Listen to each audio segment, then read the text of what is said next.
그 다음에 여러분들 그거 있죠. 이제 요거 요 내용으로 들어가겠습니다.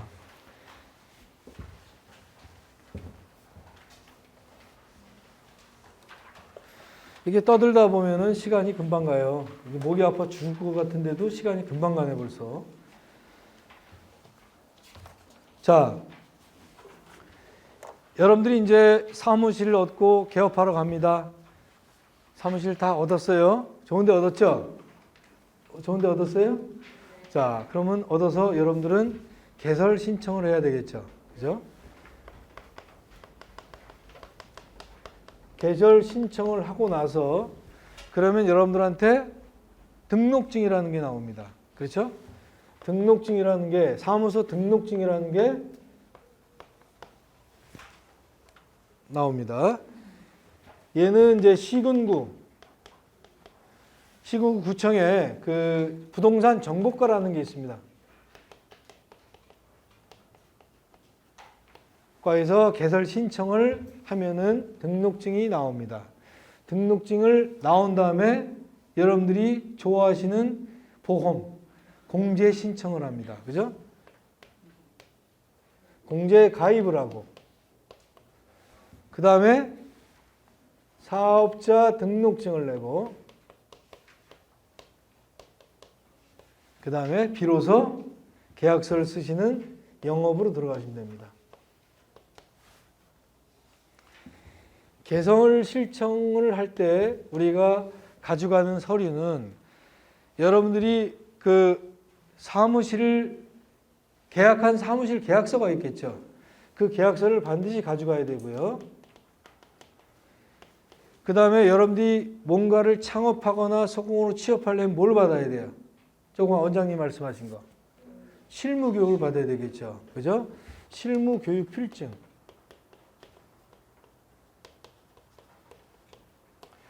그 다음에 여러분들이 여권 사진하고 여권 사진 판매, 신분증. 그 다음에는 여러분들이 등록증을 신청하려면 이 등록증에 여러분들이 앞으로 계약서를 쓰고 하려면은 여러분들의 인장이 있어야 되겠죠. 여기에만 쓰는 인장, 계약서에만 쓰는 인장. 막도장으로 해도 뭐 이렇게 해도 상관이 없어. 나 이걸로만 할래. 여러분 이걸로만 하면 되는 거야. 그죠? 인장 등록을 하는 거야. 그게 꼭 있어야지만 계약서를 쓸 수 있고 확인 설명서를 쓸 수가 있어요. 그래서 인장. 그죠? 그 다음에 우리가 등록비 2만 원. 이렇게 준비하셔서 개설 신청서와 함께 갖다 내면은 이렇게 진행 절차가 됩니다. 공제 같은 경우에는 우리가 두 가지 방법으로 들 수가 있는데 우리가 협회에 드는 한방공제, 한국공인중개사 협회에 드는 공제 또는 SGI, 서울 개런티 인슈어런스라는 서울 보증보험. 그러니까 우리가 그러니까 협회 보험이 있겠고요. 그 SGI 보험이 있습니다. 서울 보증보험. 얘 같은 경우는 가입비가 50만 원이에요. 평생 가입비 한 번만 내면 돼요. 50만 원을 가입비를 내고 매년 원래 22만 원인데 깎아서 19만 8천 원씩 냅니다. 19만 8천 원씩. 첫 해는 69만 8천 원이 나가. 네? 그리고 이 돈은 5년씩 해서 5%씩 오프가 됩니다. 얘는 5년 지나면 여기서 5%가 다운돼서 나옵니다. 10년 지나면 또 5%가 다운돼서 나옵니다. 네? 그런 식으로 해서 나오고요. SGI 같은 경우는 가입비 없습니다. 그리고 얘도 10만 1천 원이야. 차이가 엄청나죠. 얘는 69만 8천이고 얘는 10만 원만 되니까 약 한 50만 원 차이가 나잖아요. 그죠? 그거는 여러분들이 여기에 들 것인지 여기에 들 것인지는 여러분들이 알아서 판단하시면 되겠어요. 저는 여기에 꾸준하게 들고 있습니다. 협회. 아무래도 협회라는 것이 꼴 같지 않아도 이런 단체 생활을 하는 거는 단체 힘을 실어주는 게 맞아요. 제가 싫다 해서 내가 빠져나가는 게 아니라 싫으면 거기에 있으면서 거기에 대해서 싸워 투쟁을 해. 난 너 싫으니까 안 볼래 이러는 거 아니라는 얘기예요. 그죠? 단체다 보니까 부족한 점도 있고 그러지만 힘을 실어줘야 됩니다. 또 하나 중요한 거는 SGI 같은 경우에는 상법상 이윤을 추구하는 영리회사예요. 그렇죠? 얘네들은 추구하는 것은 무조건 신용 보증에 대해서만 추구하기 때문에 얘네들한테 들은 순간 신용도는 하락이 됩니다. 그러니까 은행에서 대출 받거나 이럴 경우에 신용 점수는 하락이 됩니다. 그런 거 차이점이 있어요. 그러나 협회에 든 경우에는 그런 경우는 없죠. 얘 같은 경우는 무슨 상법상 주식회사 이윤을 따지는 그런 회사도 아니기 때문에 그냥 상호 부조로만 역할을 하는 거죠. 그죠? 그래서 얘에 드는 거는 신용 하락이라는 거 이런 건 없고요. SGI 들은 경우는 신용 하락은 존재한다는 것. 자, 그래서 사업자 등록증을 내면 사업자 등록증을 내러 구청에 가면 되겠죠? 사업자 등록증은 세금을 내는 거죠? 그럼 구청 가서 사업자 등록증 내주세요. 그럼 돼, 안 돼? 너 어느 학원 나왔어? 그러면은 세롬 학원 나왔다 그러면 절대 안 돼. 저기 이상한 학원 나왔다 그러세요. 사업자 등록증은 부가세라든가 이런 세금을 걷기 위해서 사업자 등록 내는 거란 말이에요. 그래서 구청 가서 사업자 등록증 내주세요는 아니고 구청 가서 등록증을 받은 다음에 등록증을 가지고 세무서가 사업자 등록증을 내는 겁니다. 아시겠죠? 그 다음에 영업을 하시면 되겠어요. 자, 첫 페이지 보니까 시군구 부동산 중개업 담당 부서에 낸다 이렇게 나와 있는데요. 우리가 담당 부서라고 하면 조금 사겨둘 필요성이 있는 부분들이 우리가 부동산 이게 뭐야 정보과에 들어가면은 부동산 행정팀이 있고요. 민원팀이 있고 지가관리팀, 지적관리팀 이렇게 부동산 정보과에 팀이 따로 있습니다. 우리가 역할된 것은 이 부분이고요. 행정 같은 경우에는 우리 공인중개사를 지도감독하는 기관입니다. 업무정지 때리고 이런 부분이고 부동산 민원부 같은 경우는 우리가 나중에 실거래 신고하든가 이런 걸 관리하고 검인을 하는 데 필요한 그런 사무관입니다. 우리가 관리하는 것은 우리가 연관된 것은 행정팀과 민원팀인데 주로 민원팀을 갖다가 조금 알아두시면 나중에 편리할 사항이 좀 있을 겁니다. 자, 그래서 이 사람한테 갖다 서류를 냅니다. 아까 얘기한 이런 서류를. 그럼 접수를 확인하고 결격사유를 확인합니다. 결격사유가 뭘까요? 결격사유 있죠? 공인중개사법에 따른 공인중개사가 될 수 없는 사람들, 한정, 이런 사람들 있죠? 이런 사람들. 그죠?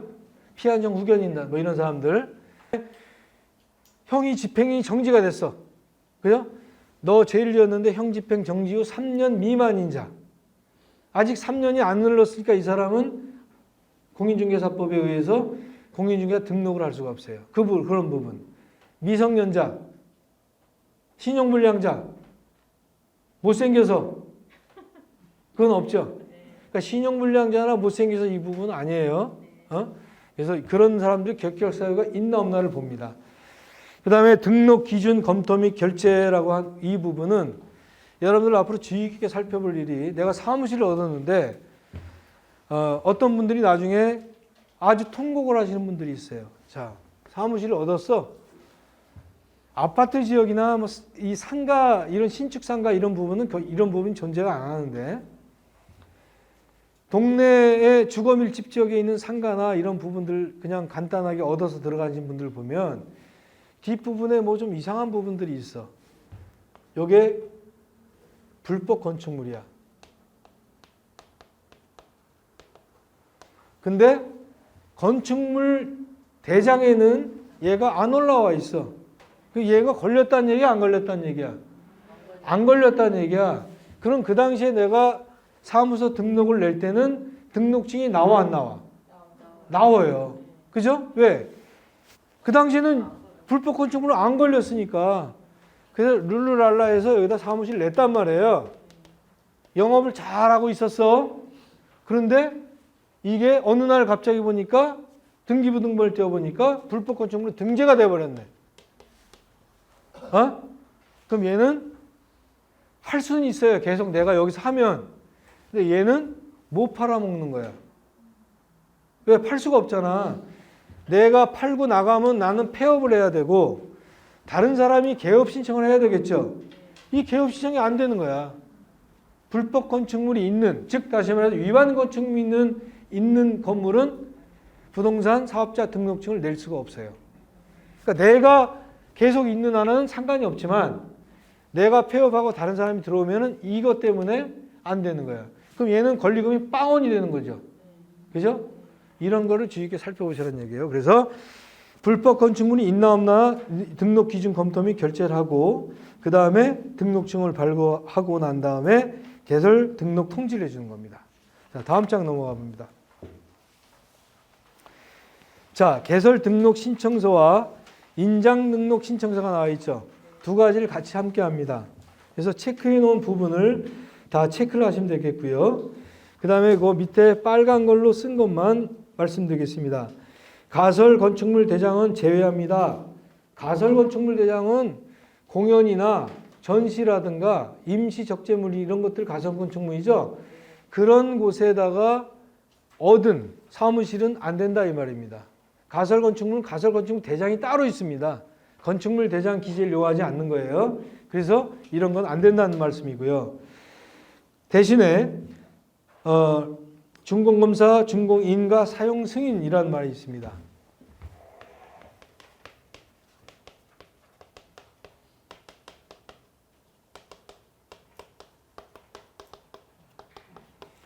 자, 이 말은 앞으로 여러분들이 공법 시간에도 배웠겠지만 이런 말 꾸준히 나오는 말이죠. 다 똑같은 말이에요.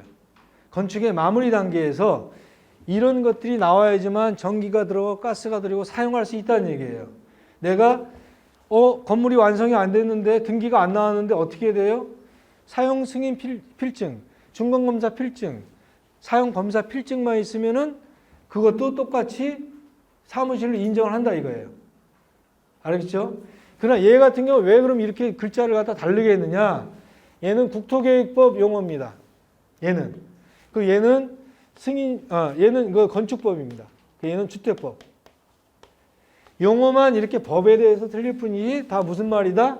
건축의 마무리 단계에서 이어진 똑같은 말이다. 그렇게 생각하시면 되겠습니다. 그래서 그렇게 필증만 가지고 가면 이것도 사무실로 인정한다 이 말입니다. 이런 필증, 준공검사 필증, 사용승인 필증만 가져가면 신축 건물입니다. 그러니까 그죠? 그런 내용입니다. 자, 그 다음에 다음 장을 넘겨보면 다 설명한 내용이죠. 이 부분은요. 그죠? 네, 필요한 서류와 보증보험 비교도 한 내용이고요. 다음 장 넘겨보면은 이렇게 땡순이 아줌마가 사진을 붙이고 이렇게 나옵니다. 앞에 나온 11305, 2005, 21, 0006 이 뜻은 뭐냐 하면요. 여러분들 이렇게 보면 2021년 또는 2022년에 6번째로 개업했다 이런 뜻입니다. 앞에 있는 뜻은 신경 쓰지 마시고요. 가운데 2022면 2022년 0001 그러면 이 구에서 첫 번째로 개업 신청한 곳이라 이 말이에요. 그런 의미겠고요. 공인중개사에 돼 있죠. 그 다음에 부칙 제6조 2항에 따른 개업 공인중개사라는 말은 지금 살아계신 복덕방 할아버지로 있죠. 부칙인 공인중개사. 그 부분을 말하는 거예요. 우리는 공인중개사니까 공인중개사에 체킹이 되어 있겠고요. 그리고 여러분들이 인장 등록한 부분이 있죠. 그 부분이 여기에 찍히면서 이 도장만 가지고 앞으로 여러분들이 계약 활동을 하라 이 말입니다. 다음 장을 넘기면 부동산 거래시장 선진화 10대 이건 뭐 쓰는 데가 있고 안 쓰는 데가 있는데요. 쓰는 경우 같은 경우는 광고 실명제 할래 뭐 해야지 뭐 어떻게 해. 그죠? 유리창에다가 너 붙일래 안 붙일래? 안 붙여요. 근데 저는 엄청나게 붙였습니다. 여러분들 부동산 가보면 뭐 월세 이거 다 붙이죠? 네. 그거를 붙일래 안 붙일래라는 뜻이에요. 붙이지 말아라고 하는데 걸리면 뛸게요. 그리고 뛰고 갔네. 그리고 다시 붙여버리면 돼요. 근데 밥벌이니까 어쩔 수가 없어요. 그거 보고 찾아오는 사람들이 많기 때문에. 자, 그래서 그거를 말씀드리는 거고요. 인터넷 공유 동의할래? 안 할래? 사회 취약계층 무료 중개. 이 부분은 잠깐 설명을 드리겠습니다. 시간이 급하니까 말이 빨라지네. 조금 늦어도 다 하고 갈게요.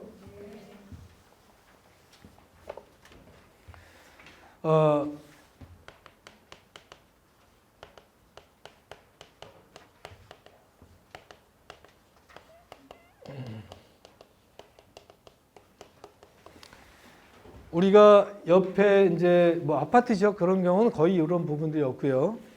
지역을 하다 보면은 의료보험 수급자들도 계시고요. 그 다음에 기초 뭐 수급자들도 많이 계시죠. 이런 분들이 주택중개, 주택에 관해서 전월세 중개. 서울은 7,500만.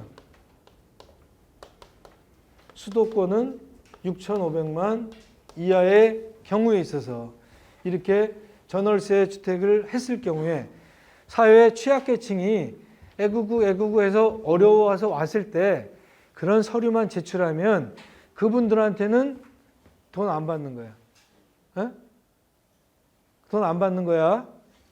그냥 가만히 있으면 돈 주지만 내가 이 사람이 서류를 갖다 내면 아 그러세요 어서 오세요 라고 써주면 돼요. 계약서 써주면 돼. 그럼 나는 그 돈을 날라가느냐? 안 날라갑니다. 또 받습니다. 자, 이 7,500만 원이라는 거는 우리가 5천만 원에서 1억까지는요. 수수료율이 0.4%입니다. 7,500에 0.4%는 얼마죠? 30만 원이죠. 그죠? 자, 이 무료 중개는 30만 원 한도입니다. 그러니까 중개 수수료가 30만 원 한도야.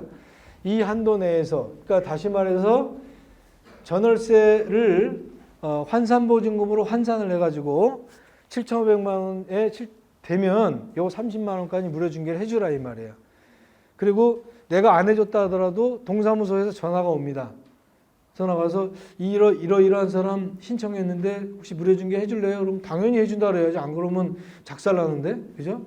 해주죠. 그러면 이분들이 이러한 기초 수급 자료라든가 의료보험 의료 취급 자료라든가 이런 걸 갖고 오면 우리는 그걸 기초로 해서 협회에다가 제출하면 됩니다. 협회에서 내놔. 그럼 내놓습니다. 대신에 협회는 그러면 이 사람이 나한테 가입도 안 했는데 내가 돈 주나? 아니잖아요. 정상적인 한국공인중개사협회에 가입한 회원이면서 전달까지의 7,000원인가 월 7,000원씩 내는 우리 회비가 또 따로 있어요. 7,000원인 것 같아. 그 7,000원씩 내는 회비를 밀리지 않았어야 돼. 만약에 밀렸다. 그럼 밀린 회비 내면 되지 뭐. 그죠? 밀린 회비 내면은 30만 원 받을 거 아니야. 그건 밀린 거나 내는 건 상관없어요. 아무튼 협회에다가 이렇게 신청하면 이 30만 원은 받을 수 있다는 것. 자료 제출하면. 그렇다는 얘기고요. 글로벌 중개 가능 여부는 여러분들이 나중에 이제 좀 폼나는 얘기지만 글로벌 공인중개사라고 이렇게 쭉 영어로 써서 나옵니다. 그러면 일단 조건이 개업 공인중개사로서의 1년을 일단 지나야 되겠고요. 그죠? 내가 영어에 또는 일어에 또는 뭐 콩고 하면 되겠고요. 아무튼 내가 잘하는 언어를 가지고 글로벌 언어 신청을 하면 됩니다. 그래서 뭐 저기 용산에 가면 한 달 정도 교육을 시키고 그 다음에 인터뷰하고 이렇게 해서 괜찮네 됐네 하면 글로벌 공인중개사 딱지를 딱 주면 사무실에다 딱 붙이면 폼은 납니다. 그런데 외국인들이 한국말을 너무 잘해. 그래 이게 필요가 없어. 그죠? 뭐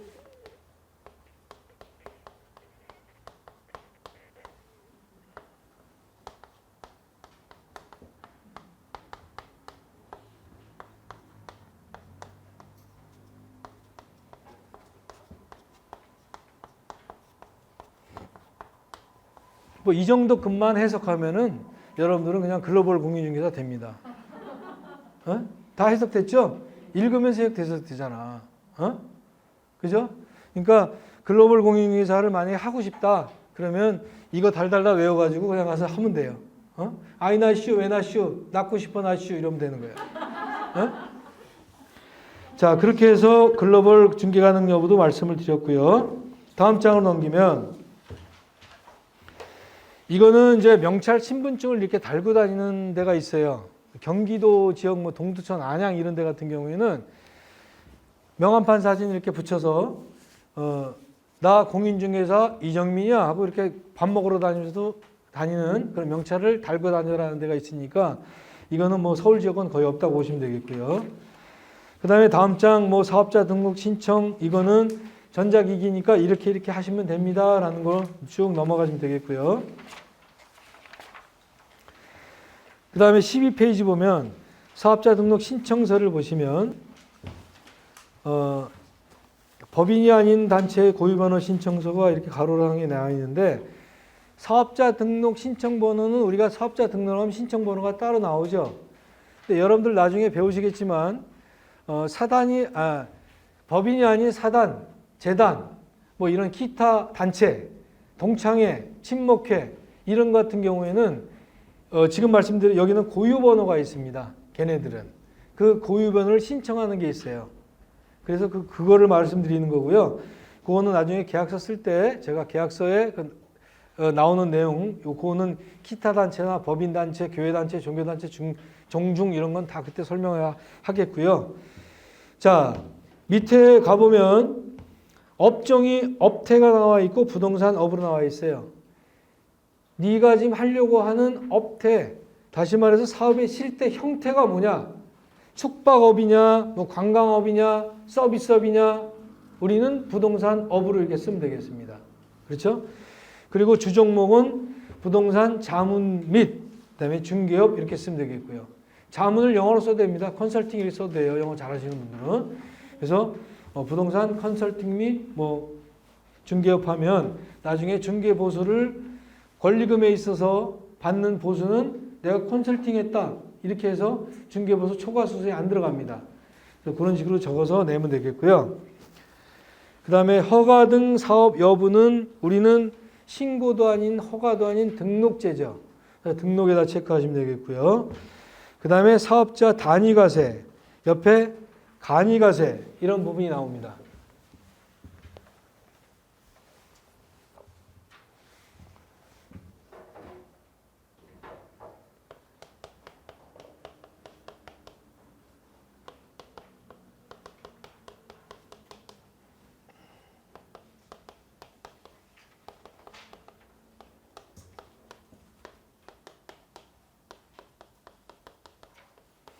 우리가 과세 종류는 이 정도로 이게 간단히 나눌 수가 있는데요. 부가가치세법에 의해서. 우리가 간이과세는 여러분들이 배운 대로 연간 소득액이, 연간 총 매출액이 4,800만 원 이하 같으면은 간이과세자입니다. 얘 같은 경우는 부가세가 있나요, 없나요? 부가세가 없습니다. 신고는 해야 되나요, 안 해야 되나요? 신고는 해야 됩니다. 없어도. 자, 그리고 요 간이과세 중에 두 개로 나눠지는데요. 4,800에서 8천만 원까지. 얘도 간이과세야. 근데 그 옆에 뭐라고 나오냐면 세금 계산서 발급 사업자 이렇게 나옵니다. 에? 얘도 간이과세고 얘도 간이과세야. 근데 얘는 세금 계산서를 발급할 수 없는, 환급을 받을 수 없는 간이과세자야. 얘는 세금 계산서를 발급할 수가 있어요. 11년 6월 달부터 아마 이게 됐을 겁니다. 그래서 가로치고 뭐가 나오냐면 세금 계산서 발급 사업자. 얘도 간이과세자야. 그런데 얘는 그러면 부가세를 몇 프로 내느냐? 우리가 부가세를 낼 때는 업종별 부가율이 있습니다. 우리 부동산업은 업종별 부가율이 40%예요. 거기에 대해서 10%를 내는 거니까 부가세는 얘는 4%를 내는 겁니다. 얼마 전까지 3%였었어요. 3%. 근데 얘가 4%로 업종별 부가가치율이 40%로 올라가는 바람에 그것에 대한 10%이기 때문에 4%의 부가가치를 내야 됩니다. 아시겠죠? 일반 과세자는 연간 총 매출액이 8천만 원 이상인 사람은 무조건 일반 과세자입니다. 이 사람은 몇 프로의 부가세? 10%의 부가세를 냅니다. 그러나 부가세를 낸 만큼 매출 매입이 있으면 그거에 대해서 환급을 받을 수가 있습니다. 그죠? 자, 그 다음에 이 사람이 일반 과세자 됐다가 나중에 장사가 안 돼가지고 일로 내려앉았네? 그렇다고 간이과세자로 변화가 되는 것은 아니다. 3년간은 얘를 지키고 있어야 된다. 장사가 되든 안 되든. 알았죠? 한번 일반 과세로 넘어가면 이렇게 3년간은 안 되는 거예요. 그리고 간이과세가 될 수 없는 자들이 있어요. 아무리 수입이 뭐 빵원이 되고 뭐 해도 전문하는 사람들, 의사, 변호사, 법무사, 또 이런 뭐 여의도는 전 지역입니다. 여의도 전 지역, 강남의 일부 지역, 강남도 뭐 거의 대부분이고요. 그 다음에 호텔이나 이런 부분에 교통을 유발시키고 그런 랜드마크가 되는 주변 지역 있죠. 그런 주변 지역은 간이과세자 하려도 할 수가 없어요. 다 일반 과세자예요. 아시겠죠? 그런 분들은 일반 과세자가 다 돼야 되는 얘기고 한 번 되면 3년을 할 수가 없다. 면세는 학원, 가공하지 않는 물품, 뭐 수산물, 농산물, 축산물, 학원, 의료, 교육 이런 것들은 다 면세. 부가세 신고할 필요도 없어요. 단위과세라는 말은 우리 공인중개사는 겸업을 할 수가 있죠. 내가 부동산 중개업을 하고 있고 딴 것도 할 수 있고 딴 것도 할 수 있어요. 그럼 원칙적으로는 얘도 부가세 신고, 얘도 부가세 신고, 얘도 부가세 신고해야 되겠죠. 그죠? 자, 단위과세라는 말은 단위라는 말이 뭐야? 묶는다는 뜻이 되겠죠. 너 묶어라. 그럼 하나의 등록증을 사업자 등록증을 해서 이것 하나로 통합해서 부가세를 신고해라. 이런 뜻입니다. 그러면 내가 지금 이제 단위과세를 신청할래 안 할래? 부 그러면 하나밖에 없다는 뜻이고요. 여 그러면 뭐예요? 한다는 얘기가 되겠죠? 딴 사업장이 있다는 뜻이 되겠죠? 그렇죠? 그럴 때는 단위과세를 묶어서 하나의 사업자 등록증을 받겠다라는 얘기입니다. 근데 여러분은 부동산 중개 하나잖아. 그러니까 그럴 때는 그냥 부 그러면 된다는 얘기예요. 자, 그러면 또 넘어가시고 그러면 사업자 등록증이 나옵니다. 이렇게 신청하니까. 그래서 사업의 종류는 업태 부동산업, 종목은 부동산 자문위 중개업 이렇게 나와 있고요. 그렇죠? 그 다음에 단위과세 적용사업자 여부도 부로 체크가 되어 있고요. 이렇게 사업자 등록이 나오면 다 여러분들 사무실에다 비치를 해야 되겠죠. 자, 그래서 공제증서도 다음 장에 나온 공제증서 비치를 해야 됩니다. 여기서 공제증서에서 하나만 비밀스러운 사항을 여러분들만 아는 사항만 말씀드리겠습니다. 다른 사람한테 알려주지 마세요. 우리 공제증서는 1억이죠. 그러면 1억에 한도 내에서 받을 수 있는 것이죠. 그죠? 더 받을 수 있어요. 그 방법을 알려드릴게요.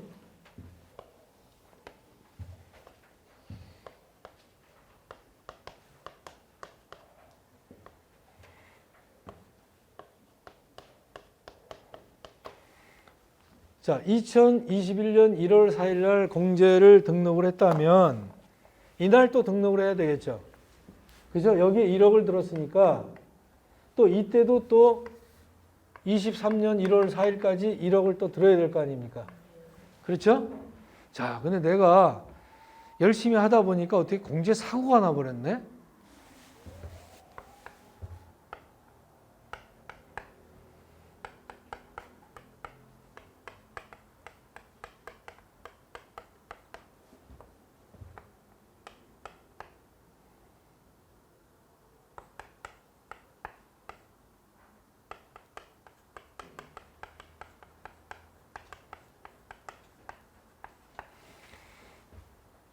이렇게 하다 보니까 11월 30일 날 계약서를 썼는데 1월 30일 날 중개사고가 빵 터져버렸네.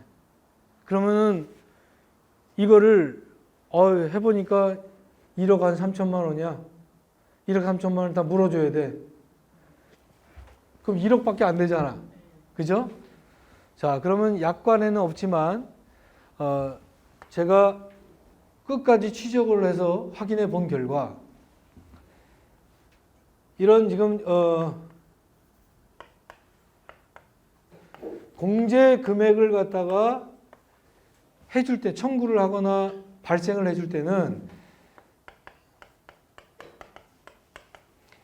계약일이 시점이 되느냐 아니면 중개사고 시점이 되느냐.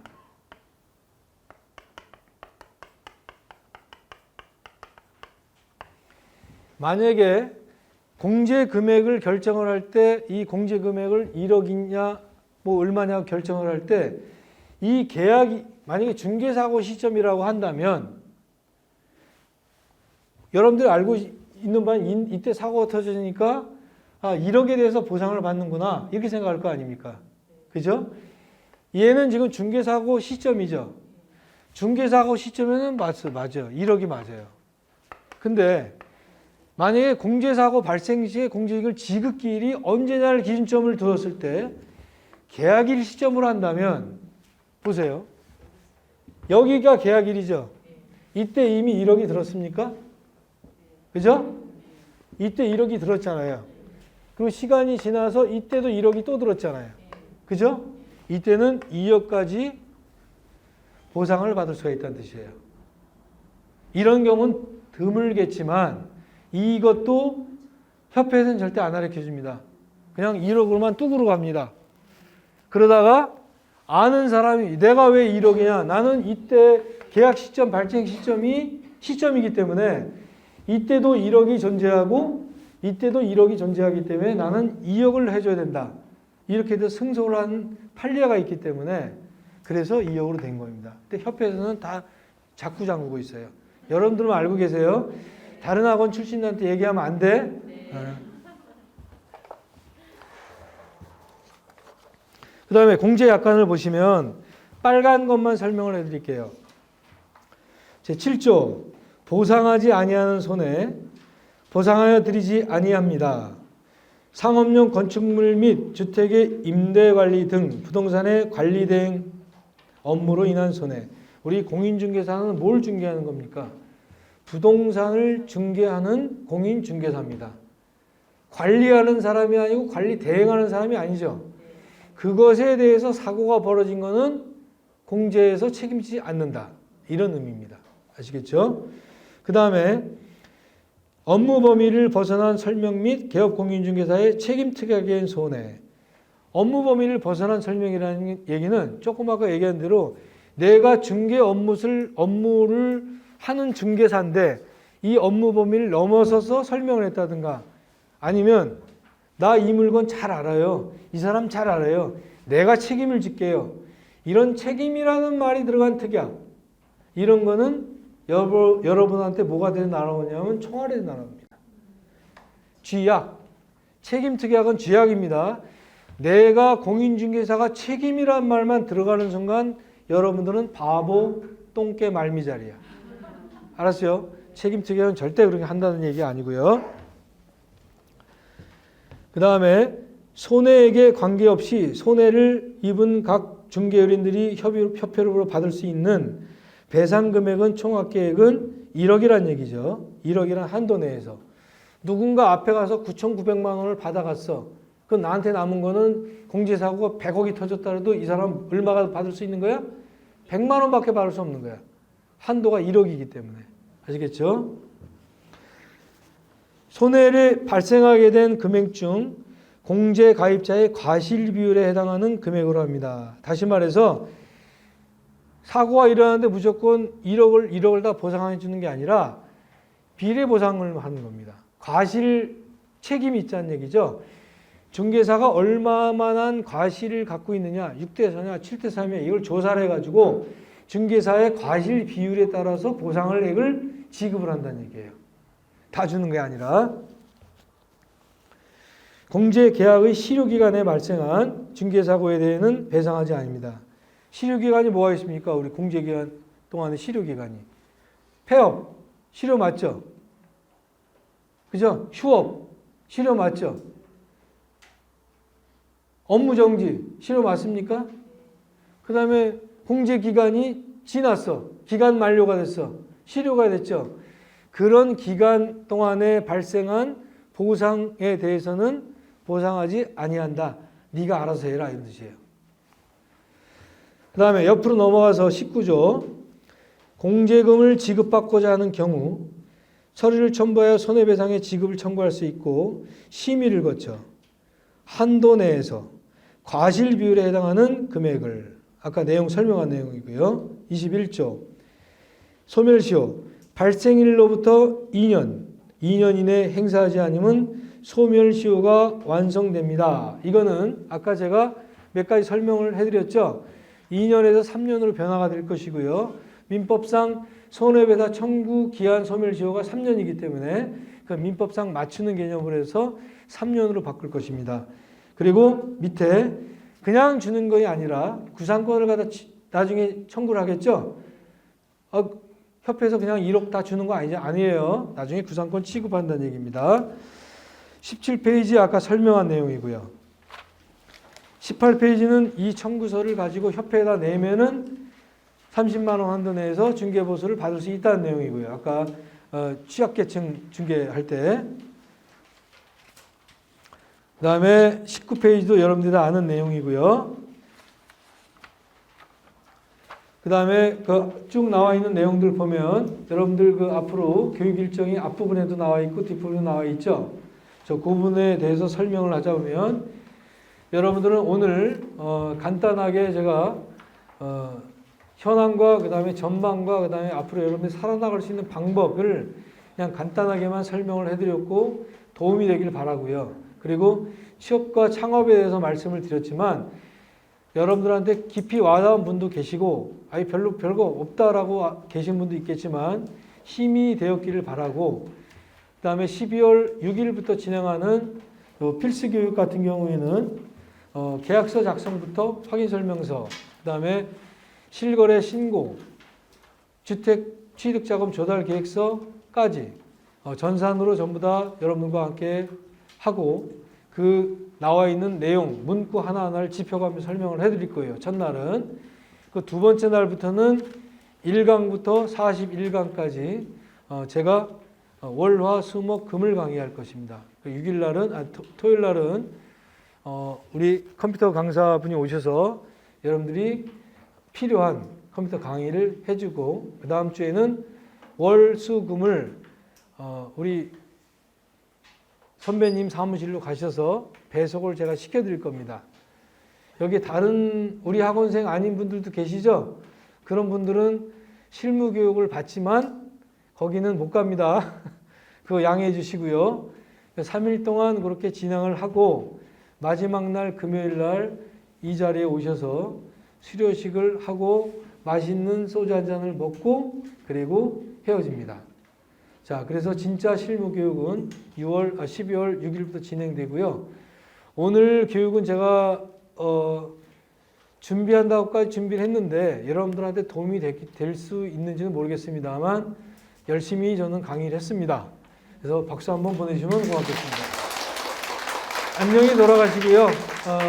12월 6일 날 다 모두 뵐 수 있기를 바랍니다.